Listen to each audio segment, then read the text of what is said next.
I'm Dan Rogers. Today we are here with Mayor Cole Stanley, who's running for re-election as mayor of Amarillo.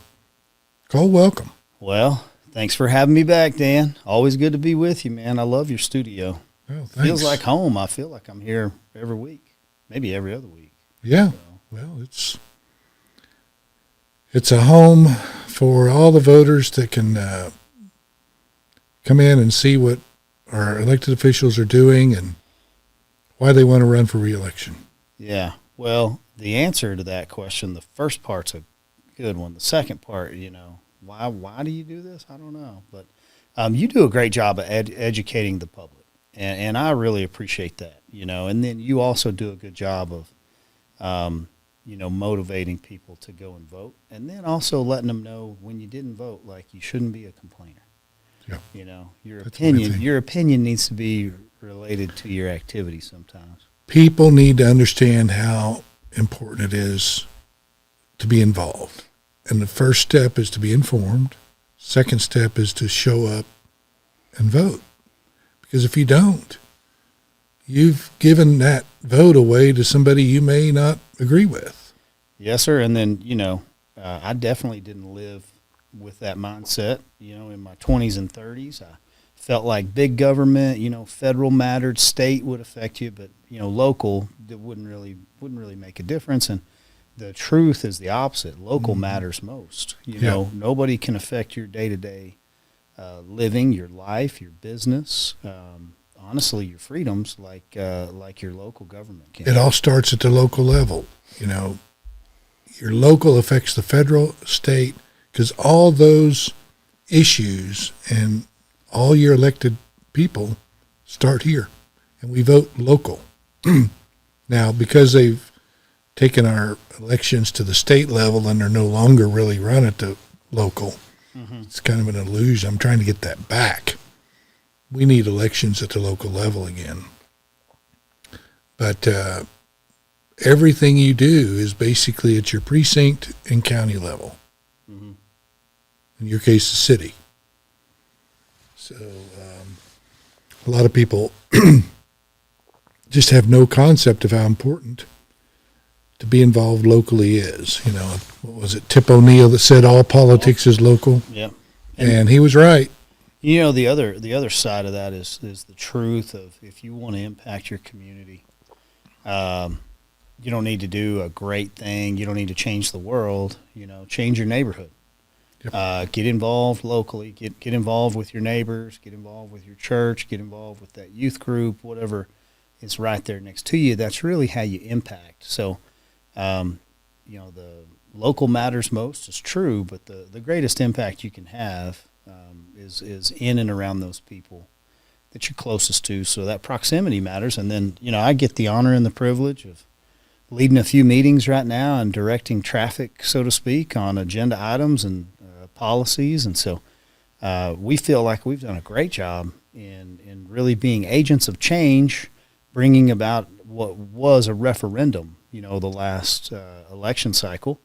And then, in May 3rd, we'll get to go back at it again and see if the population feels the same. These changes that we made, are they going to be well received? Because nobody really likes change, but we all know when it's due. And so a lot of the old ways of doing business around town, have to go away. And we've got to continue to put ourselves in the here and now, up to date. We need to be planning for the next 5, 10, 15 years, not looking back 15 years ago and how we used to do it. Yeah. Change is hard, but it's growth. Sure. Right? Yeah, growth. If a tree stayed the same, wouldn't be a good thing. We need that tree to grow. Right. I like the saying, growth and comfort cannot coexist. That's and true. So it's not always comfortable, but the growth has been really good. So, well, from what I hear from the people I talk to, they all seem pretty happy with the direction the city's going in now. I think a lot of people see that the current council's trying to do the right thing. It's not perfect, and you're never going to make everybody happy. And then there are people I hear that don't like the change, and they don't understand what's wrong with the way they used to do things. Right. Right. So, but I think it's overwhelmingly positive that you all are moving in the right direction. So you might just tell us, what have you, some of those accomplishments, if you, Sure. we only have, maybe 15 minutes to go over your accomplishments. Sure. Yeah. And then we'll spend the next hour talking about what your plans are for your next term.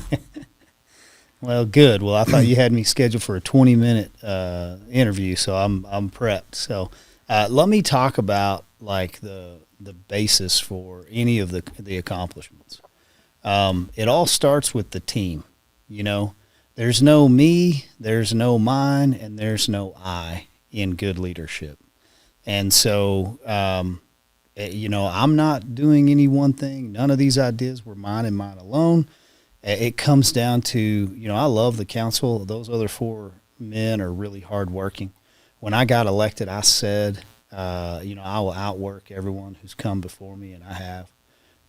We work very, very diligently. You've seen us, take an hour discussing an $80,000 food truck item, on the agenda. And so I think the nickels add up and those cents turn into dollars, and the team has been really good. And so all the accomplishments are city council accomplishments. And so I'm not here to take credit for any of that, but I have been able to be honored to get to lead that team. And it's a good one. The staff has improved greatly, departmental restructuring.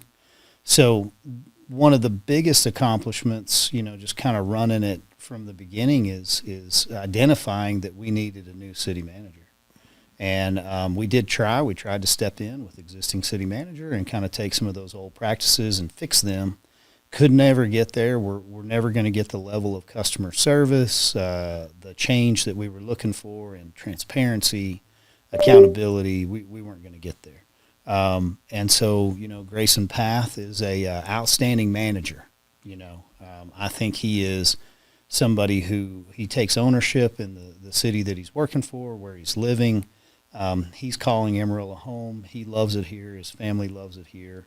I hope he is a 20-year employee, and I think he very well could be. We still need to get some stuff done for him. There's still some things that just aren't right, and we're working on them. But that's our job. It's his job to run the city and handle operations. It's our job to identify those things that are still missing in the kind of the architecture of the organization. And so, the first thing we did is we kind of took down those velvet ropes. We got everybody off the dais. It wasn't an elected representative. We went back to elected representative mindset, not government official. It became your meeting again at council, so public comment was huge. Used to call it public address, and all that meant was if we wanted you to talk, you got to come in and say something about what we listed. Now it's public comment, and so anything you need to talk about, you come and talk to us. It's your meeting. Yeah. Tom Sherlin shows up, and he starts meeting everybody every week, for an hour, which turns into 2 hours, and you got a mayor and a council that they've got their cell phone numbers listed and emails. And so when we get an email, we respond. Trash can lids that weren't getting, through the system were getting handled. The potholes, everything in the streets. I mean, one of the biggest things that I was digging on, from Council Place 1, and I'm critical of the street condition as well. So I'm not out here saying, hey, our streets look great. What I'm saying is we were given $90 million to do street repair and maintenance updates, replacement specifically. And that was back in 2016-17, and then by 2021, they had gotten Western and Wallace done and a few others. And then they'd done a slurry seal over a bunch of neighborhoods. So we had a list of probably 20 to 25 other streets that were listed that they hadn't got to. And so I went in and I asked previous city manager, I said, man, how much money do we have left? And I was told $6 million. I said, okay, well, I just need to see the receipts. Show me where you spent the money and why it costs so much. That's my job, kind of due diligence. So I could add up roughly $50 to $54 million, worth of expenditures. And so we go back to the second meeting. A few different staff members. Well, Mayor, we got $16,000 left at that point. So I was in place one when I first started asking this, got all the way to the mayor's chair before I got the 16. And then after digging and digging, ended up finding $34 million. And so, you ask like, man, how come we're not getting more streets done? Mm-hmm. It's been a fight, and then we implemented, so in your given budget without raising your taxes, I can borrow $14 million for streets with $1 million debt service. So I take $1 million out of my current capacity, living within my means, and I put in a 10-year plan that'll get to $14 million worth of street, additional street work on top of the existing budget. Over 10 years, that will keep you just about level with where you are. You probably need, 20 to 25 million to catch up.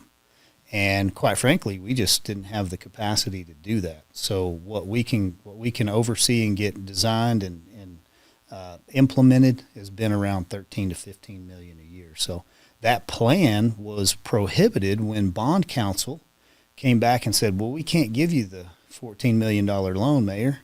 Well, why not? Well, you haven't spent the money that you have. Well, that's where that 34 million was. So we were still arguing back and forth as to whether it existed or not up until that point. So you can imagine what it's like just being a volunteer and being down there and trying to understand and digest that budget, and then knowing somewhere within those 800 pages where to find that one line item. But along with all that, we've ordered some Durapatchers that you're familiar with. I've heard about them. We can get to 300 potholes in a day as soon as we get those guys live. And so, they'll come online here this next month, and we're going to see some much greater output than the 20 to 30 potholes that we were getting. How much do those machines cost? I want to say in the budget, they were around $650. I'd have to look back. They're expensive.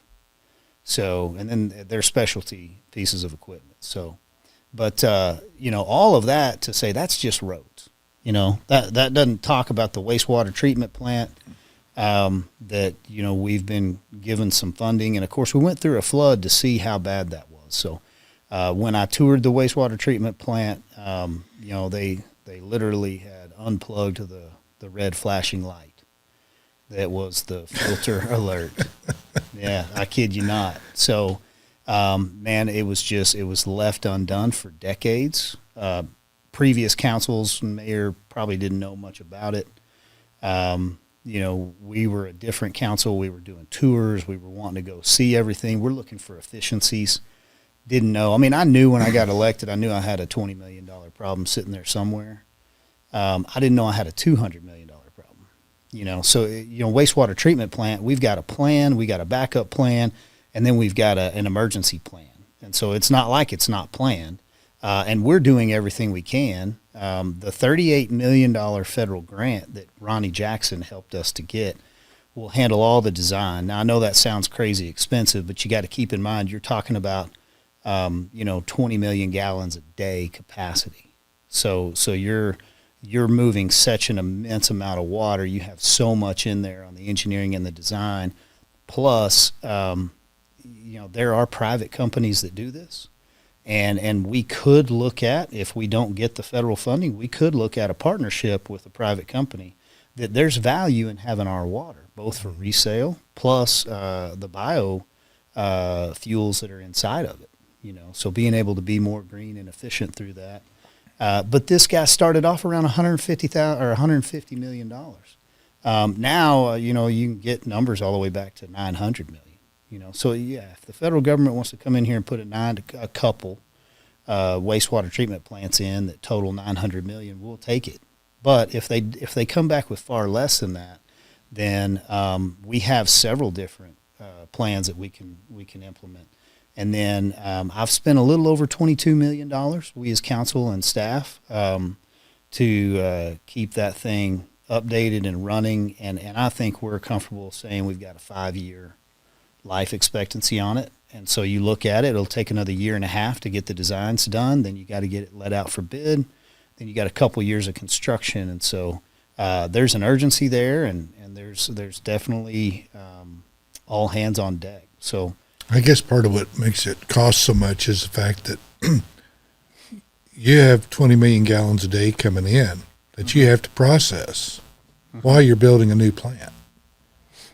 How do you do that? Well, you build the plant in front of the old one, and so the way that that's going to work is it's logistically correct that way to be able to offline that into your new plant when you bring it online. And so the good news is then you have a spare plant. We do, yeah, and we have lots of land out there at Hollywood, so we've got room for it. Now, if we were to do kind of the partnership, let's say we take on a partner and an entity says, hey, I want to build a $150 million plant, we could still offline some of our waste and our water for their plant and update our plant with any kind of federal dollars that we get, because then you would have what you need to maintain quality and still control and efficiency. So if the biggest issue is you never want to privatize something that you got to have, as a non-negotiable.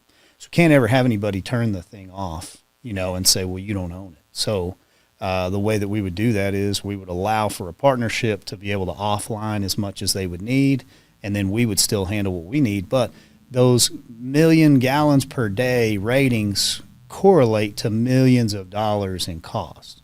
And so if we were trying to build a 10 million gallon a day plant, that'd cost way less than 20 million gallons a day. And we have the one over on the north side. Go ahead. Well, and then you got a plan for expansion. You got growth, which we need the 20 million. But right. The Northeast Interceptor, I think it's $75-80 million, and it'll offline plenty of gallons per day over there, so that we're able to move that waste around Amarillo a little bit better. So it probably frees up, I don't know, 3 to 5 million gallons a day. And that's I guess what I'm thinking is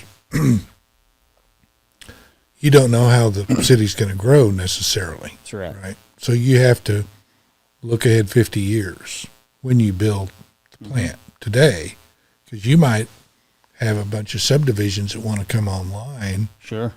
That if you didn't have the facility, they wouldn't be able to build. Right, and gravity flow. And so it has to be nice to not have 50 lift stations all over town that you're having to pay $5 million per station for and $1 million update. So, but that's wastewater treatment, that's streets. I'm not even ringing the bell on our biggest accomplishments, which is public safety. Yeah. So it was fun kind of going through the last budget cycle. We had been telling all of our local heroes, we're going to prioritize you guys in the budget. We're not putting it on your back. I mean, I think previously it had always been, we need to raise taxes, so y'all go tell everybody that you need a raise, and they're more likely to vote for it. We went to those leaders over there and we said, man, we're not raising taxes and we're not putting it on you. We're going to go find it in the budget. And so I had been running kind of just my own ledger on where I was in the budget. Here's my estimates versus actuals. It's a lot like running construction projects just with more zeros. And I had told them, I said, well, I think I have $12 million, and looking at it the way I'm looking at it. And our CFO said, well, you got $6 million, and I said, well, man, I'm looking at it, and if I do this and I do that, I think I got 15 million. So I just don't understand where the issue is. And so anyway, when we came back and we sat down for budget, she was able to come in and said, Mayor and Council, you got $16 million to work with. So we said, wow, that's great. We've really done a good job of being efficient. We're starting to see some of that fruit coming back from those changes that we made in year one. And so you can imagine $16 million here that we can reprioritize in the budget without cutting any services, without saying we got to lay somebody off, nothing. And so I set a goal with council. I said, guys, I want to shoot here for $25 million by the time we walk out of this budget workshop. And we got to 29. And so the way we got there was We whipped that budget, man. We went in and we dug and we said, well, can we pay for this out of that? Why do we need this over here? What about these positions? Then what we did was we put over $10 million into public safety pay raises. So that means a badged officer, local hero, average $10,000 pay increase per year. That's huge, because if you're looking at going to the academy, being a police officer, and I'm paying $58,000 or $60,000, and then you go to 70 right away. And so as soon as we hire you, we pay you $70,000 and we get you badged. Once you're badged, you move to $74,000. Well, we were getting beat up a little bit with Pantex, our good neighbor out there. They can pay a little bit more. So we'd train them and they'd hire them, you know. And so we're looking at public safety as our number one issue. We're 40 officers short, and we're losing, 10% of them every year. So we're growing that number. We flipped that around.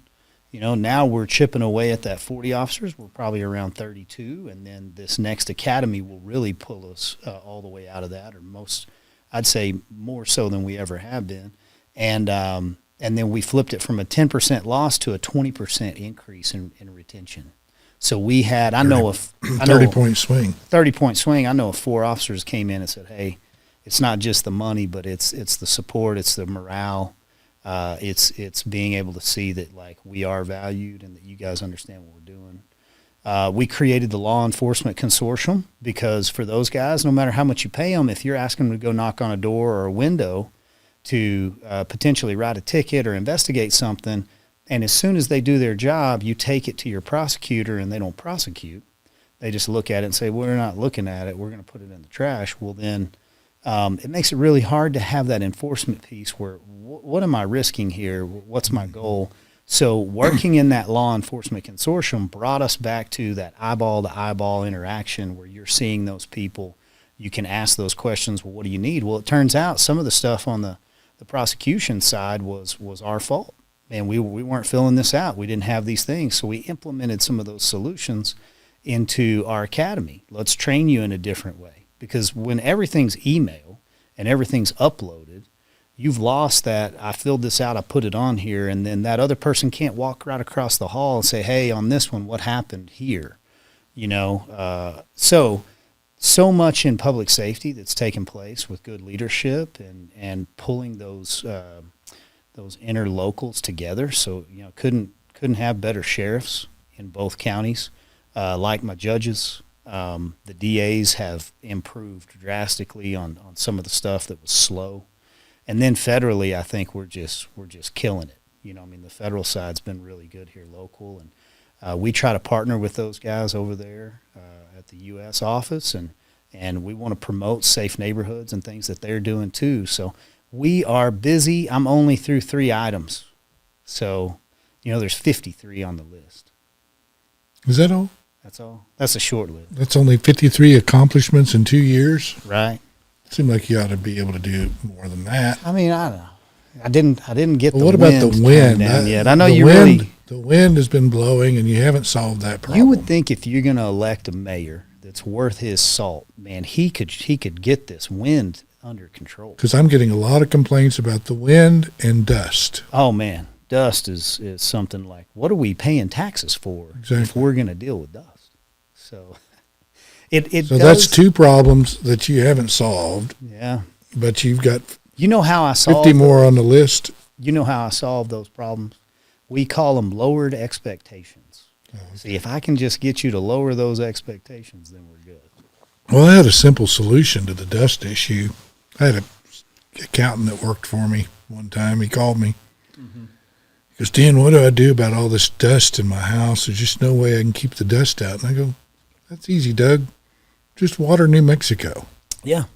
He thought that was so funny. Yeah, I like that. I think all farmers should That's all we need to do is water New Mexico. There's sections of land, like that is an actual thought. Like why aren't these guys watering their dirt down? And it's just not realistic. But it's not their fault. It's the wind. Well, it is just the world we live in. Weeds grow, and the wind blows, and the dust creeps in, and, we're not going to live here forever. I definitely have an eternal mindset, so I'm not getting hung up on it. But your job as mayor is to create an oasis out of the high desert we live in. I think my job as mayor is to run a fiscally constrained, conservative budget and provide core services. There you go. And then really what's good is for me to tell you when I can't help you. And I do that a lot. I'm sorry I can't help you. You know, you got an issue with let's say law enforcement because like you got this, you got that. I can't help you. That's not my role. Well, I can see a big difference. I feel the difference just in the law enforcement and fire department. Mm-hmm. They seem happy. They just seem like they're glad to be doing their job, and the morale is good, and they're eager to help. Right. And I see it in AECC, so 911 call center, where we're starting our process and interactions. The remodel in that area, well over $1 million, and it looks great. And then locker rooms. These locker rooms hadn't been touched in 60 years, and so these guys are having to take a bunch of their stuff home and bring it back, and they didn't have lockers big enough to house all their equipment, and so. Everything from there to like cancer screenings for fire department.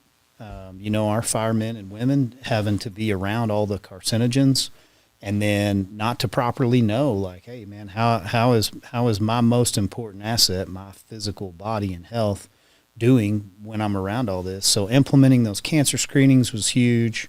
It says a lot. It says you're not a paper plate, man. You are fine china, and we're going to take care of you. We will wash and dry. We'll put it away. We need to have something that we're going to keep for a long time, and I think we've communicated differently than we have in the past, just in the little things. Yeah. No, that's good. That's good. So I think people are seeing it. Sure. It's not something that's most people will run into every day, but when they do, they'll notice it. Well, and where I'm doing the best job is when you forget, when you're not paying attention to me, and I'm not kind of out in the front. So I would love to have a little further role, towards the back. That is more my nature. Yeah. But right now, it's agents of change, and it's a lot. And then the political side of it is easy. It's just easy to throw rocks, Mm-hmm. And those entities that we're changing, those old ways that we are improving, a lot of those guys don't want us touching it, and so they're the ones hollering the loudest. They're the ones that are making it look like things, the sky is falling, the AEDC's been gutted, no one's ever going to do business. And I mean, none of this is even remotely true.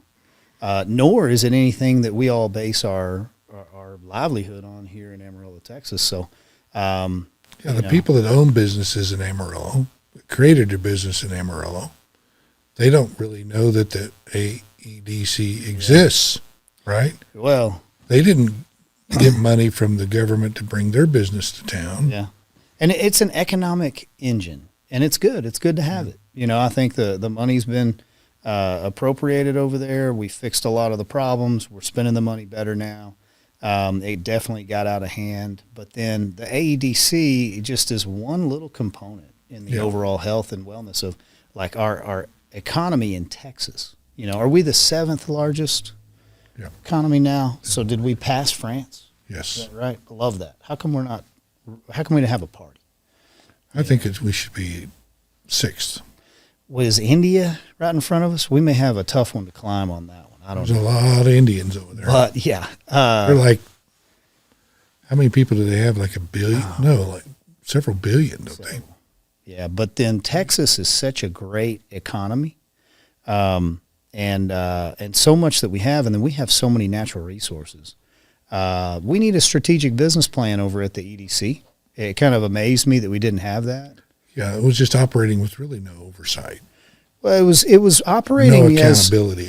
Operating as a sales force, and so you take a group of salesmen and let them just go out and start selling stuff, and that's what you'll get. You need a plan of action. You need a strategic business plan that identifies these are the targets we want to hit first. then these are the things that are still good for us. And these things over here, we don't want to spend a lot of time.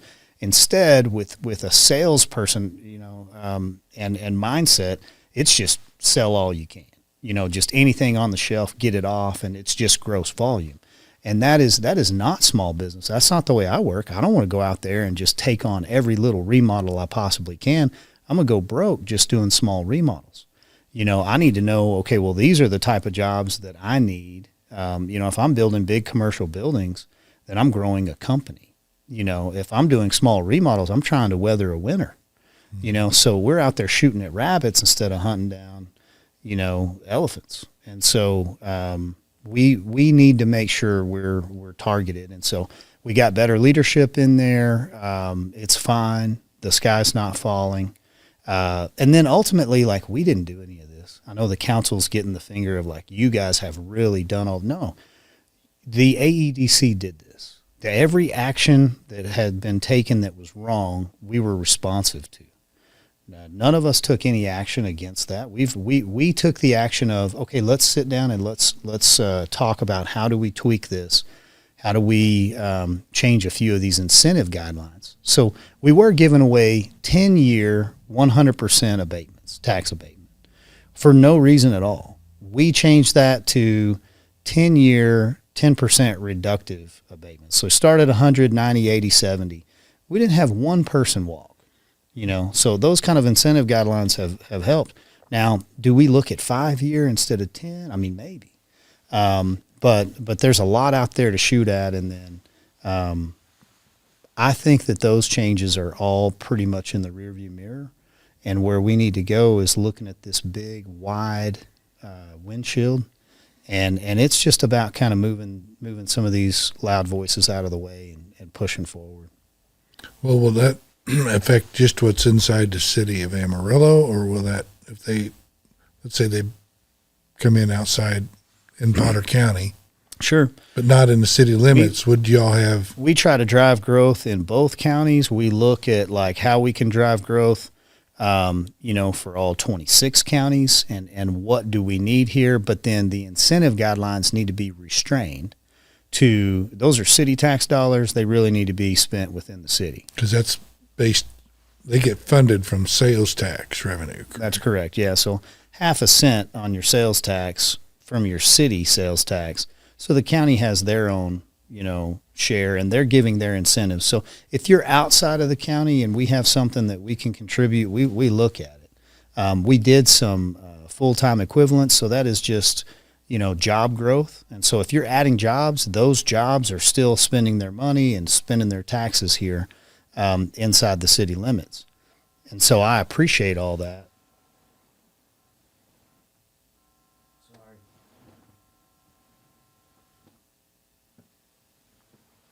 Can you hear that? I think that was mine. Was that yours? Okay. Yeah. I'm like, man, I'm screwing up the whole podcast here because my phone's going off and I couldn't even reach it. No, that was mine. But it just lets everybody know we're as local as it gets. Like, didn't even cut and edit the video. So, but AEDC, back to that, there's plenty that's going on over there and plenty of good change. And so driving growth within the city limits is important, but a lot of our industrial growth happens outside the city limits. So we're still looking at that. I guess some people might complain, hey, my sales tax dollars are being spent outside of my area. Is that fair?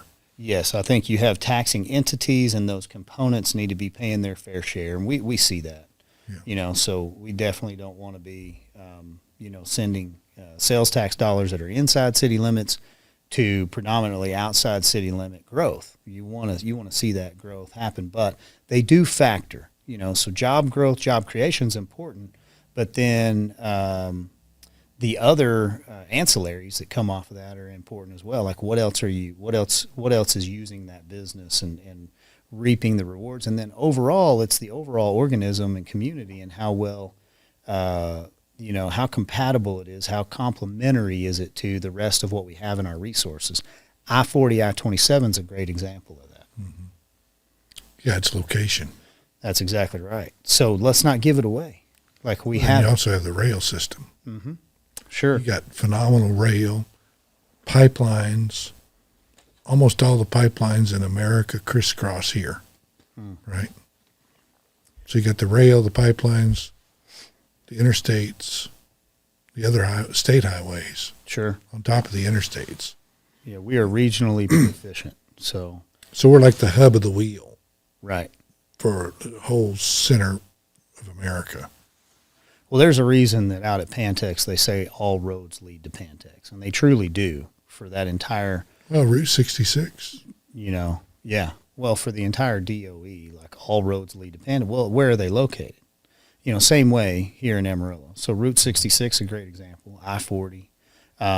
Ports to Plains is a committee that I serve on, and so seeing a lot of monies that are being pushed there through TxDOT in order to open up these highways so that most of that truck traffic will go down from Mexico over and up and right through Amarillo rather than going, I-35 over and around.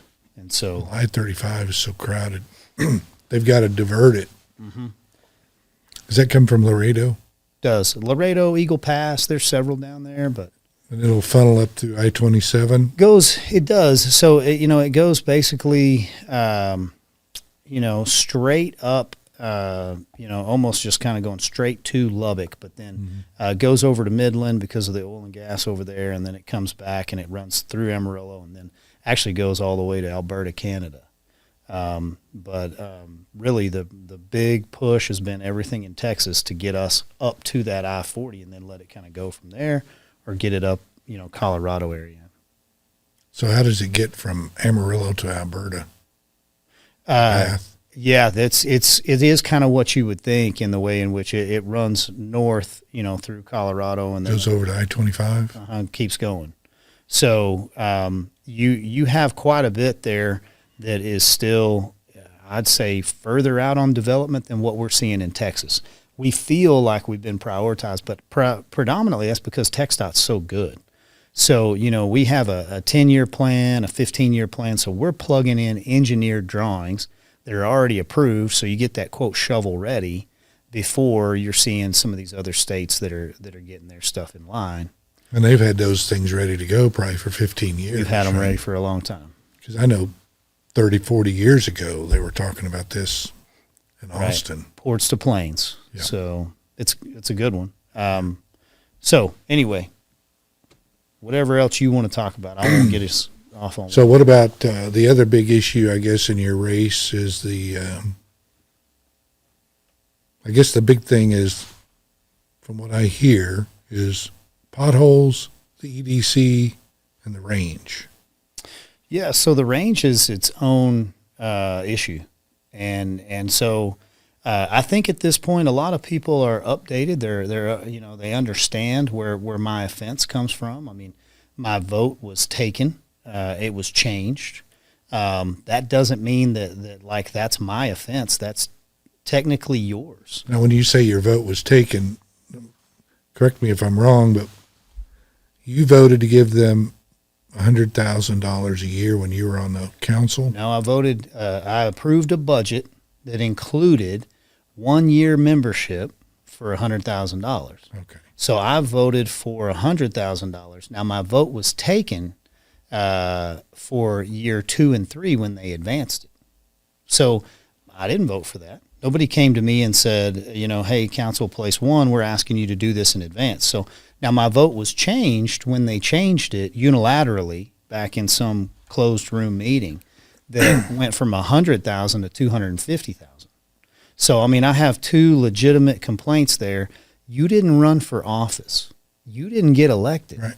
You're not down there 40 hours a week running down Mrs. Smith's lost cat issue and helping somebody with their alley, debris or when a city truck runs into a fence.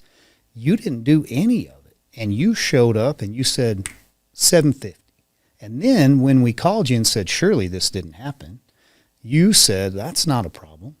I don't understand why that's a problem. Well, it's a big problem because you didn't get elected. And then the biggest issue out of the range is this. You created a public asset. So in the beginning, it was these are memberships. So in the beginning, it was memberships. So the public asset's not an idea that they're comfortable with because they've said from the beginning it's a private asset. Well, in a private asset, you create that with private monies. Yeah. Well, the range wasn't created with private monies. $1.3 million of it came from your AEDC. Now you have testimony from those individuals that says, this was seed money. These weren't memberships. So you have to understand that you now have created a public asset with public monies that needs to be owned and managed by the public and the representatives. So the fact that we have private individuals that cannot tell you, how did you come to possess this public asset? So I know the previous conversation could go like, well, what does it do? And is there an ROI? That's not even where my head is. My head right now is what offense was committed when you created a public asset and you transferred it over to private? Because that's beneficial. Even if the range never does anything, you took the asset away. So they created a 501c6 or something. 501c6, 501c3. I mean, they it was Amarillo Global Food Hub originally. So once again, keep in mind, according to those voices out there that want to be critical, I'm the problem. So think about what you're saying. Mm-hmm. My vote was taken. My vote was changed. You didn't run for office. You took the public's money and you created yourself and gifted yourself an asset that you now run and maintain privately that none of us even get to look at the books. And they won't let you look at the books. Oh, right? can't get the financials. And I'm the problem. Like how am I the problem? And keep in mind, this is not political. I didn't use this for any political gain. If anything, it's been a political cost. Yeah. Because it looks so divisive and dysfunctional. It is dysfunctional because what they did was wrong.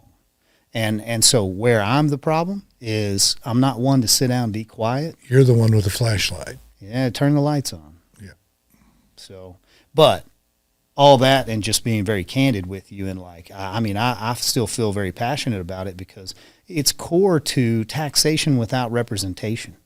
Like, at what point are we going to allow NGOs and USAID to exist where we're just continuing to see monies go into private hands that with none no of us, accountability. No accountability. And so at the local level, you shouldn't have to tolerate this.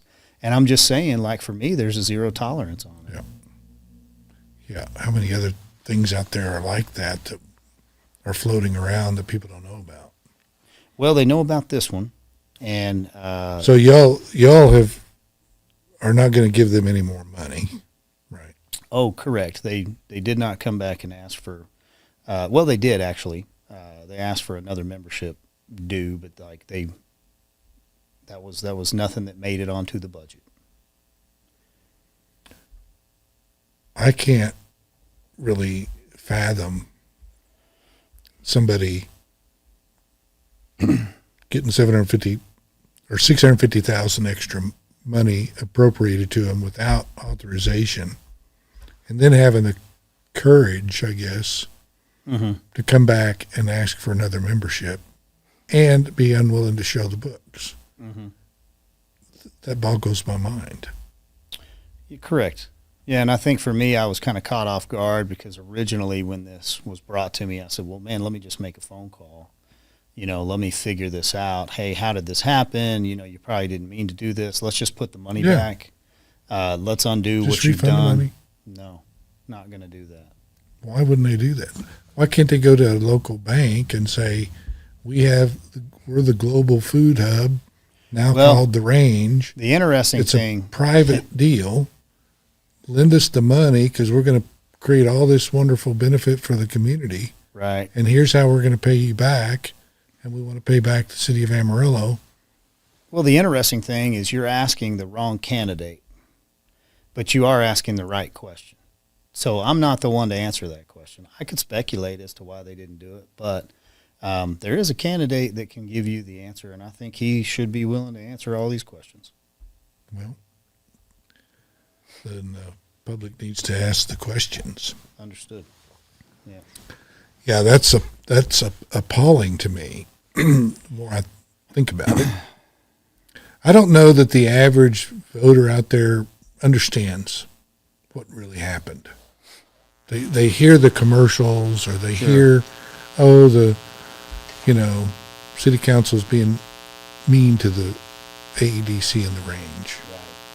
Yeah, and I think you got to get the politics out of it and just go to the facts. Yeah. I mean, what are the facts? Facts are, I voted for a budget that included $100,000, and then there was a $750,000 wire transfer. The facts are, you created a public asset in an entity called the AEDC, and you did not maintain control of that, and it is now being possessed by individuals, private. And those are the facts. And then the facts are, is like, as a sitting mayor, I'm not going to make a formal ask in the middle of a political season that could disqualify that other candidate. So I'm just going to sit quiet and continue to make sure the facts and the lights are turned on and you guys can see it. But that's educating the public. That's not electioneering. I'm not going to use that position to put him in harm's way. But May 3rd's coming quickly, and then this is an issue that's going to be here for a minute. And so I think that the right correctness of this situation is going to happen. Nobody's willing to walk away from this issue. It's not just going to go away. So why, in the private world, what would they call that? Well, think about it this way. If I own a company and you work for me, and you use my company funds to go and create your own company, and then you take that company outside of the company that you worked for,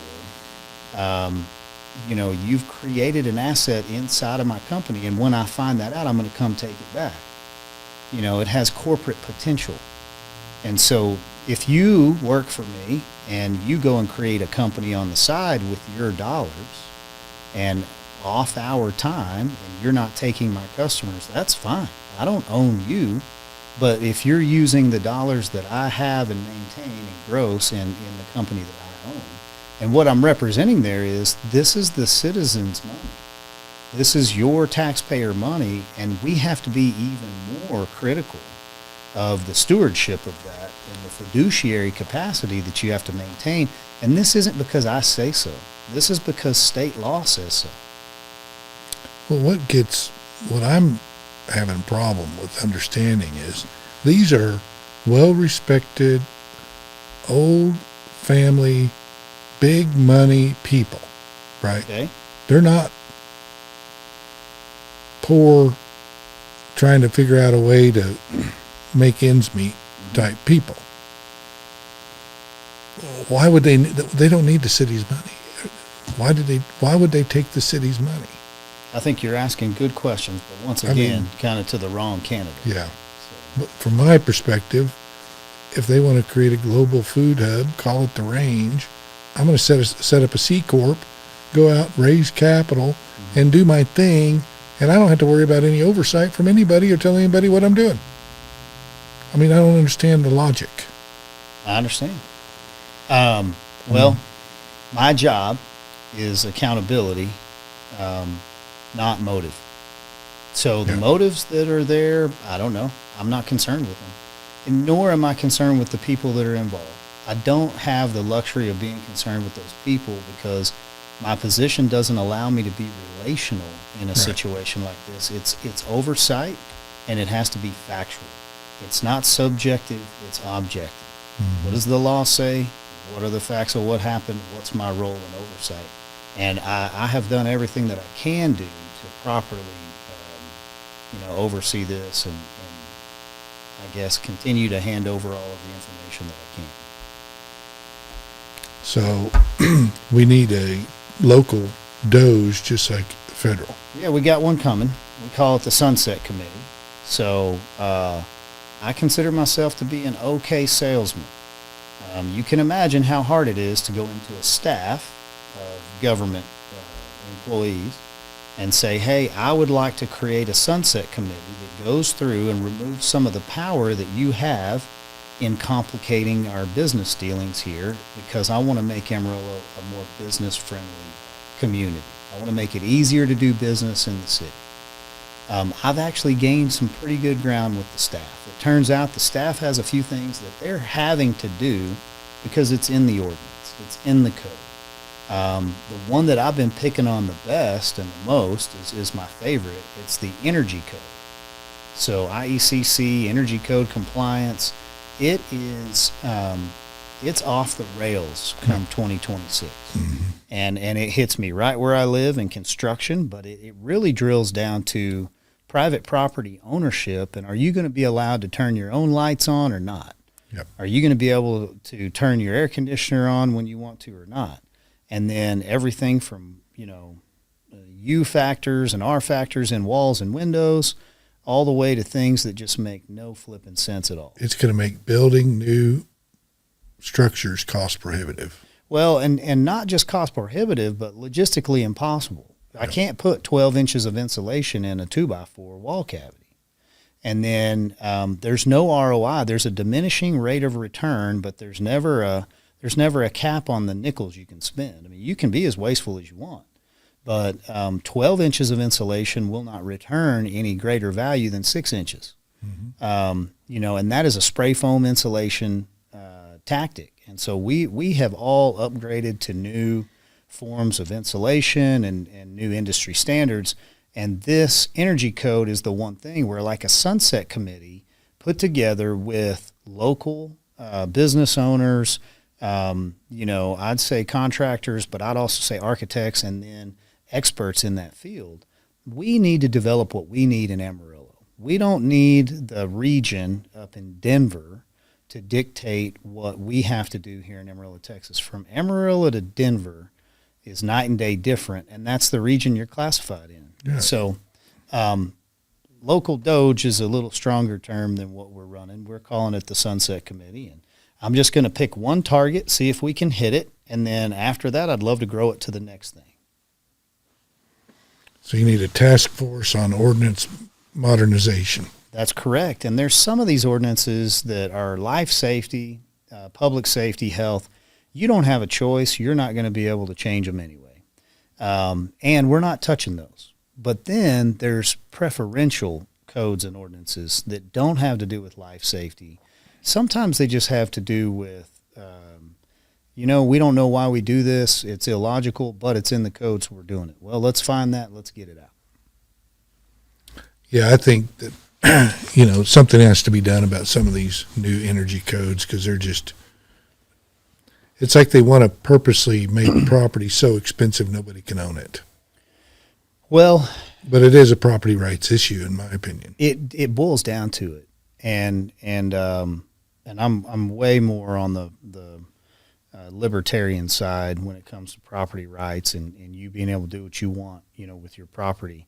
As long as it's not at the detriment of another, that's our role. That's the right role. As long as you're not bothering somebody else and you're paying for it. Sure. Do what you want. It's your property. So got a lot of good things coming. I know I'm probably about to hit the end of my time with you. I don't know if there was anything else you had on your end. I mean, I've hit some big topics, and I think they're all good educational pieces. No, the only thing I'm thinking the voters might be curious about is you ran for mayor for a 2-year term, and you're running again. Why do you want to be mayor again? To finish what you started? Yeah, so I mean, I'll be real honest. I tried to walk away after 2 years because I'm 4 years into this, and so I do believe in term limits. We don't have term limits, but I will self-impose one. I'm willing to go for 2 more years. That would be it, and in this position, and so I'm going to say that I have been given an opportunity. You have poured into me an education like none other. I can sit down and read that budget book, 851 pages, and I can tell you where those reserves are fat and where you need to move this and where you've got a fund balance that's not a net zero start over request. And so in that and prioritizing public safety and infrastructure, there's no way to get done what I need to get done in these first 2 years. We've tried. We've worked as hard as we can. But I'm a great investment. And so to be a good return on the investment after you've developed me in this capacity, we've put together the team we have, I need the extra 2 years to really get myself to a place to where we're gonna solidify some of these benefits and take that momentum forward. We've got a great start, and Amarillo's better off because of this council, even if none of us came back. However, it's exponential what we could get done with the momentum over the next 2 years. Well, we've been investing $10 every 2 weeks. It's a lot of money, and I understand that. And we expect a return on investment. Yeah. Well, here's the thing you gave me. You gave me your trust, and you gave me your confidence to let a guy who, he may sound okay, but he's got some small business experience, but he's never ran a city. We're going to trust him with this, and you did. And, I went in and we removed the city manager. We went out on a search party. We got a new city manager. Everything we've done with given enough time has worked very well. Mm-hmm. And you give us 2 more years, you're going to see that everything we've done is working very well. And what we will do will even improve upon that. So what do you think you can accomplish in the next 2 years for the citizens? Well, with public safety, we're going to be able to drive those guys a little further. So, that was a historic raise that we gave them, $10,000. I have found it in the budget. We can do half of that one more time. That's another $5,000 increase. TMRS is all of our retirees. You've got to be able to tell these people that have dedicated 30, 35, 40 years to local service that you're not going to forget about them. And they hadn't had a cost of living adjustment since like 2006 or 2012, one of the two. And so we can push that forward to get a 70% COLA increase for them in this next budget cycle. Financial policy, I'm working on it. I really want to change our finance policy. There's a lot there that could greatly help us in how we want to do business. These merit raises and the way that you want to bring practical, good business solutions that function within capitalism into a government organization. So you can say, run the city like a business. It'll never be a business, but it can run on business principles.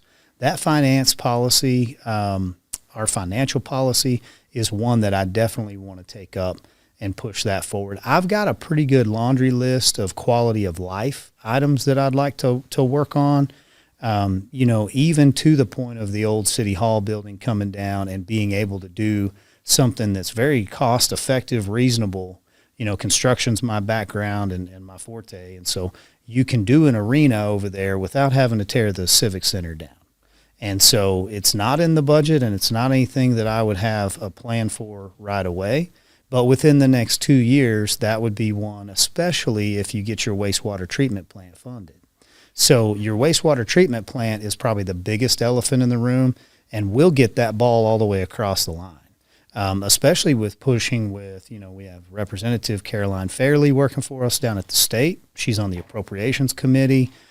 She's asking. We have Ronnie Jackson working. We have Kevin Sparks working. We are in constant communication, so those relationships that are developed are already working for the good of the people. You take that and you mix in a few roads and parks and some lighting, and I think you've got yourself plenty of work to do for the next 2 years.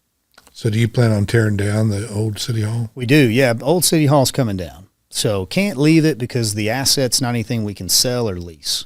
And then it's going to turn into green space, but it's really future for that City Hall. For that Civic Center.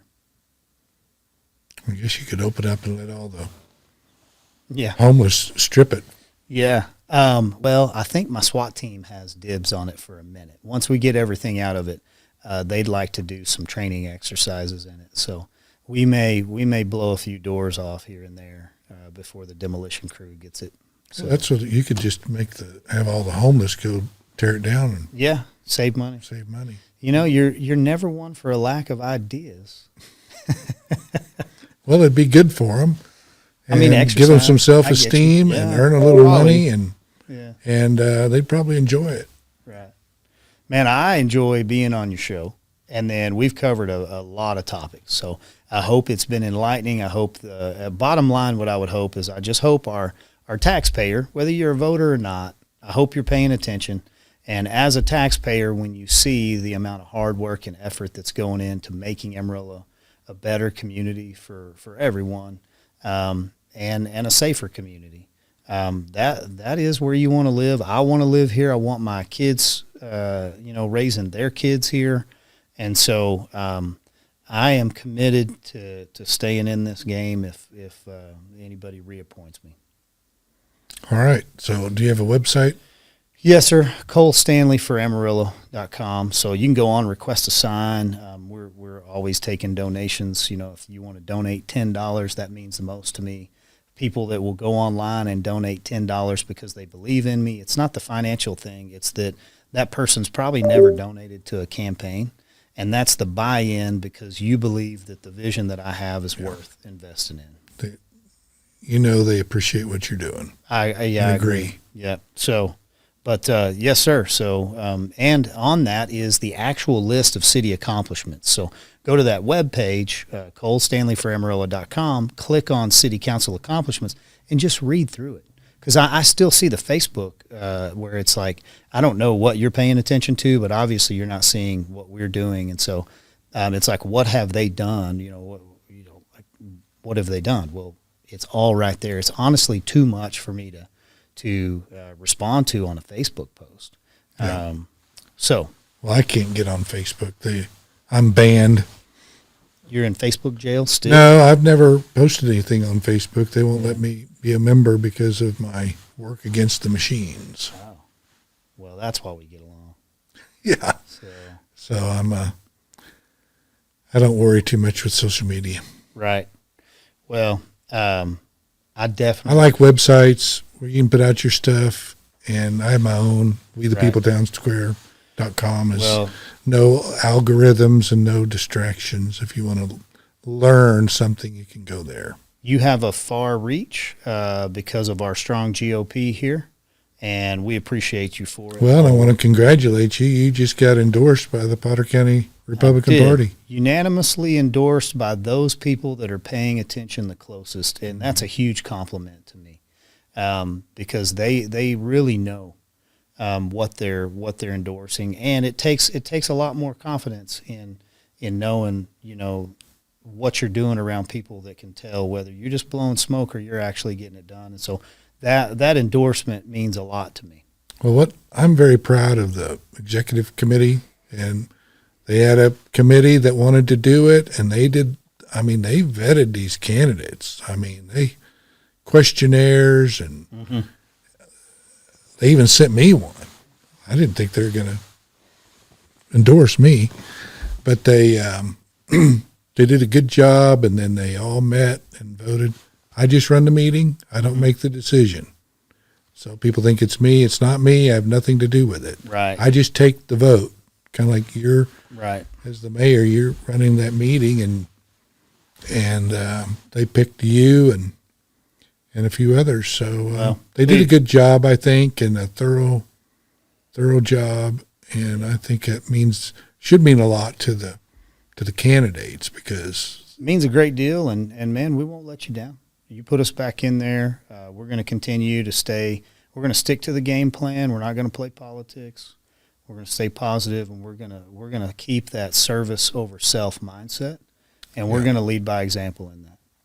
I always like to say we want people that will represent us, not rule us. Correct. Yeah. And I think if you don't pay attention and you don't stay engaged as a citizen, and you become complacent, and if the electorate becomes complacent, that's what happens. You create a vacuum, nobody's paying attention, and weird things start happening. There's no accountability. Right. And that's what I think happened to Amarillo for a while. Well, I assure you everyone is paying attention right now, more so than before. So. And that's what's happened to the United States. And people are waking up, and they're now selecting people that will represent them and do what they say. Right. And, I have one boss, and, I serve the king, and he requires me to serve you. And so my motive is in that. I want to do a really good job because I want to hear, well done, good and faithful servant. And that means I have to esteem you as greater than myself. And so my decisions need to be made with the mindset of it's about service and it's about serving other people. And you think about yourself less. And so that is a great mindset. You know, we call it Service Fidelis down there at the mayor's office, and we've been trying to walk that out. You said it earlier; it's not perfect. There's been plenty of votes that went a way that I didn't want it to go, and if I had a few things to do over again, I definitely would. But what I wouldn't change is not one time have I placed myself over serving the people, and even if it's to my detriment, I still think it's a worthwhile cause. Well, I think the people of Amarillo appreciate you and the council and the work you're doing. And for those of you who haven't voted yet, please do. If you just turned 18, register to vote, be engaged, be informed, and you can change your community.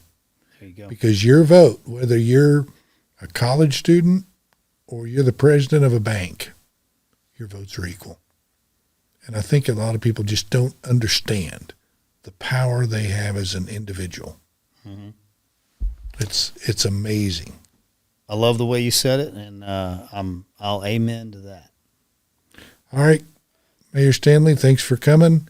Good luck out there on the campaign, and if I don't see you before, good luck on May 3rd. Thank you, sir. We're looking forward to it. Hope it's a fast few weeks here.